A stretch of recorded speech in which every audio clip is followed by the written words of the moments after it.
Hello friends, welcome back with a new concept.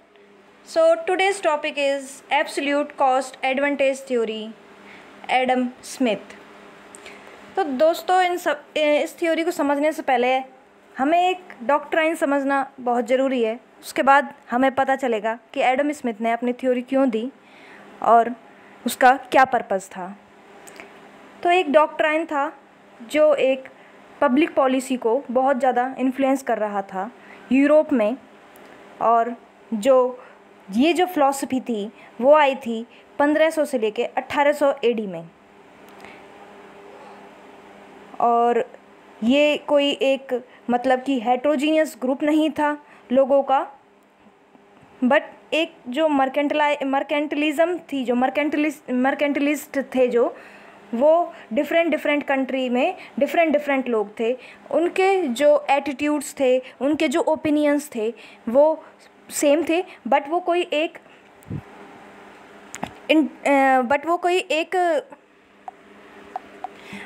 एक school से मतलब कि कोई एक थॉट नहीं आया था, बल्कि वो डिफरेंट कंट्रीज़ के लोग थे और उनके जो एटीट्यूड्स थे, जो उनके जो ओपिनियंस थे वो सेम थे।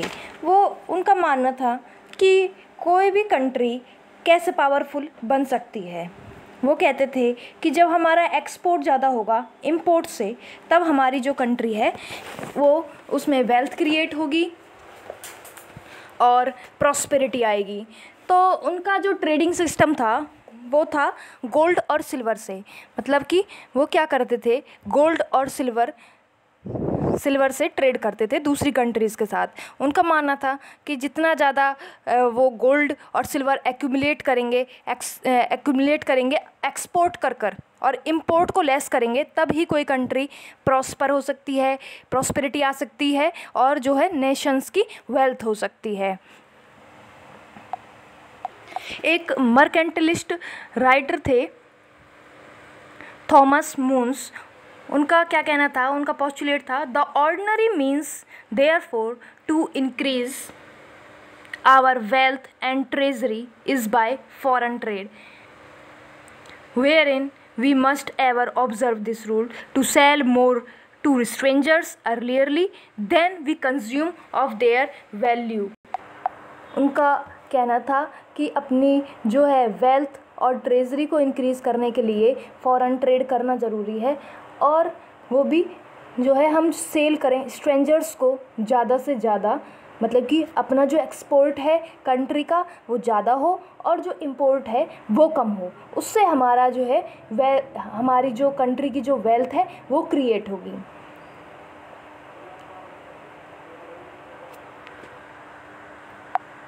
मर्केंटलिस्ट का मानना था कि जो है हमारी जो है ट्रेड सरप्लस कब हो सकती है, जब हमारा जो गवर्नमेंट है इसको पॉसिबल कर सकता है ट्रेड सरप्लस को, जैसे कि वो मैक्सिमाइज़ कर दे एक्सपोर्ट्स को और मिनिमाइज़ करे इंपोर्ट को। यानी कि इंपोर्ट पे वो कुछ रेस्ट्रिक्शंस लगा दे, जैसे कि टैरिफ्स, कोटाज, और एक्सपोर्ट को सब्सिडी करे। तो दो तरीके से जो है हमारी गवर्नमेंट सपोर्ट कर सकती है मर्केंटलिस्ट को, यानी कि एक्सपोर्ट को ज़्यादा से ज़्यादा। उनकी जो फिलॉसफी थी, जो उनका बिलीफ था। इसी तरह से जो सारे जो नेशंस थे वो क्या करते थे, एक्सपोर्ट सरप्लस पे लग गए, और जो सप्लाई थी गोल्ड की, सिल्वर की, वो अब हम देखें कि एक फिक्स्ड होती है सप्लाई गोल्ड की और सिल्वर की। जिस कंट्री में जितना गोल्ड है और जितना सिल्वर है वो उतना ही रहेगा, और ये हमारा इंक्रीज़ कब हो सकता है, जब हम फॉरेन ट्रेड करें। तो इसमें यही था इसमें कि भाई ये एक तरह से जीरो सम गेम हो गया कि भाई एक कंट्री का जो है एक्सपोर्ट सरप्लस हो गया और वहीं दूसरी कंट्री का इंपोर्ट सरप्लस हो गया। तो यानी कि एक कंट्री को फ़ायदा हो रहा था और दूसरी कंट्री को नुकसान हो रहा था। जो ये प्रीशियस मेटल्स जैसे कि गोल्ड, सिल्वर, इसको कहते थे हम बुलियंस।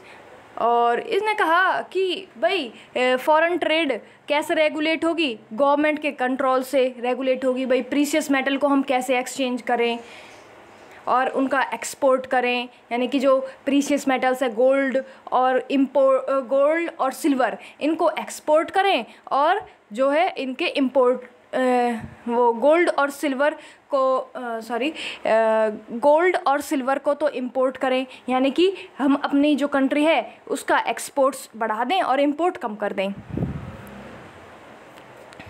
जैसे कि हम एग्ज़ाम्पल लें, जैसे हमारी ईस्ट इंडिया कंपनी हमारी कंट्री के अंदर, उसने क्या काम किया, वो अपनी मोनोपोली उसने क्रिएट कर ली हमारी कंट्री में। हमारी कंट्री से रॉ मटेरियल लेके जाते थे और फिर उसको वहाँ से एक्सपोर्ट करते थे, ठीक है। अब ये जो मर्केंटलिस्ट थे, इनका मतलब अलग अलग नेम था अलग अलग कंट्रीज़ में, मतलब कि यूरोप में, जैसे कि फ्रांस में इनको कॉलबेरेटिज़म कहते थे, ब्रिटेन में थॉमस म्यून कहते थे, और जैसे जर्मनी की बात करें तो कैम्ब्रलिज़म कहते थे।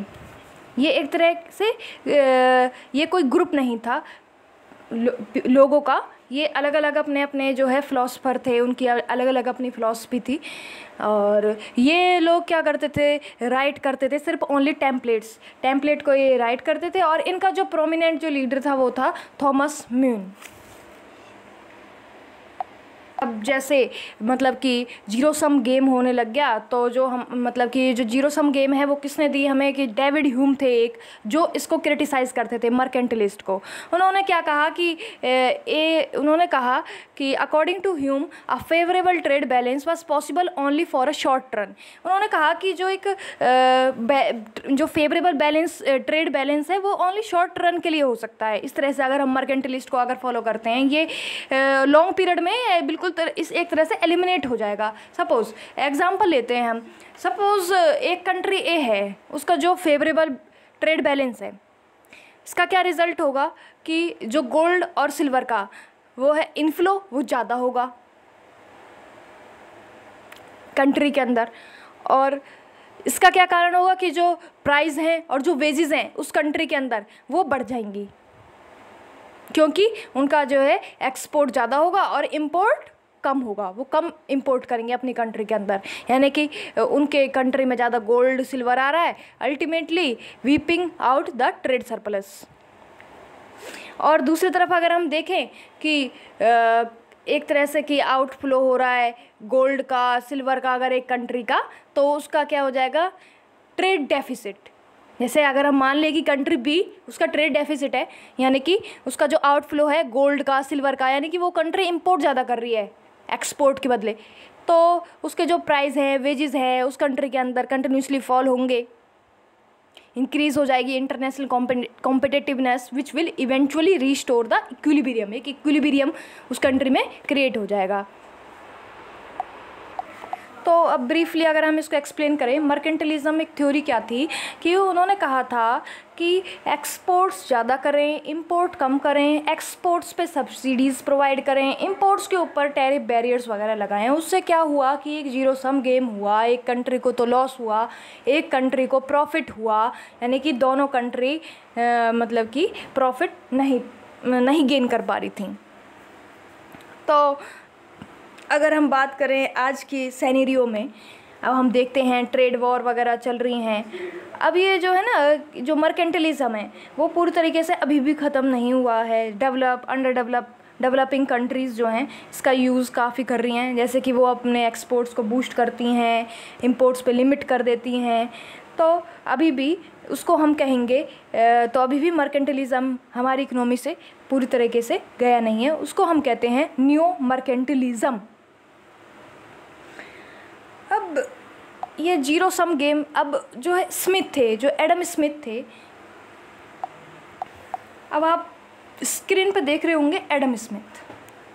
तो ये जो एडम स्मिथ थे उन्होंने एक एब्सोल्यूट कॉस्ट थ्योरी दी थी। उनका मानना ये था कि जब दो कंट्री ट्रेड करेंगी तो दोनों को फ़ायदा होगा, यानी कि पॉजिटिव सब गेम होगा, positive some game.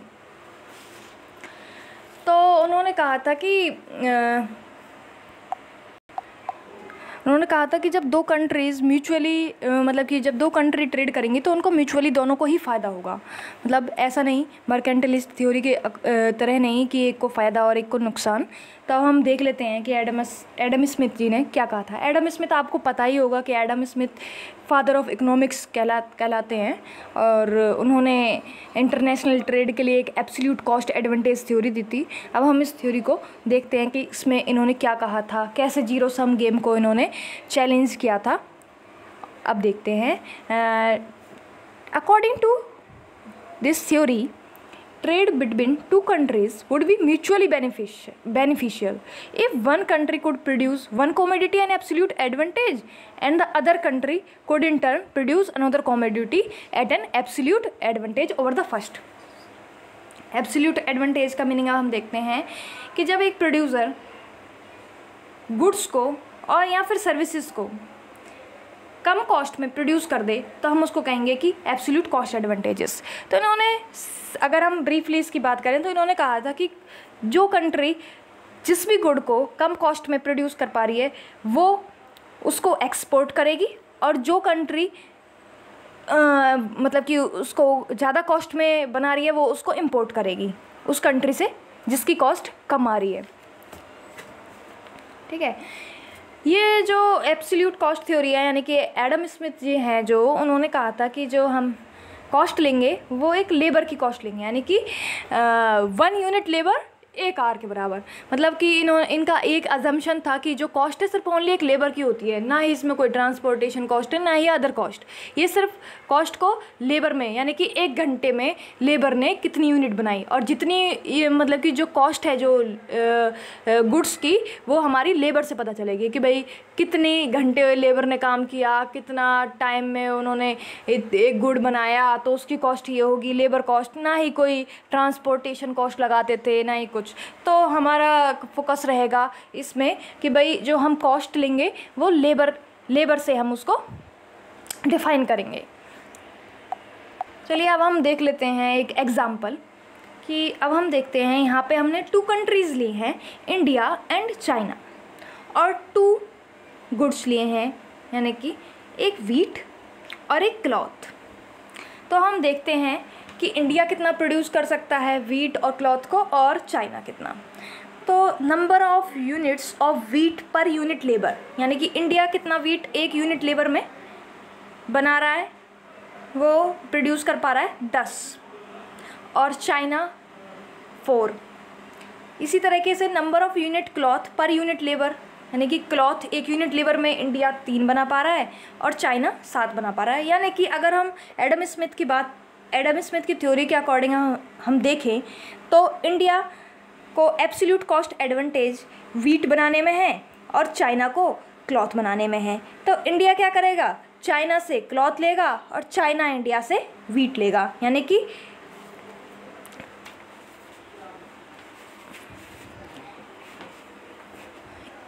India is specialised in the production of wheat, meet its requirement of cloth through import from China. And China, on the other hand, China should specialize in the production of cloth and should obtain wheat from India. तो यहाँ पे दोनों country को mutually benefit हुआ है।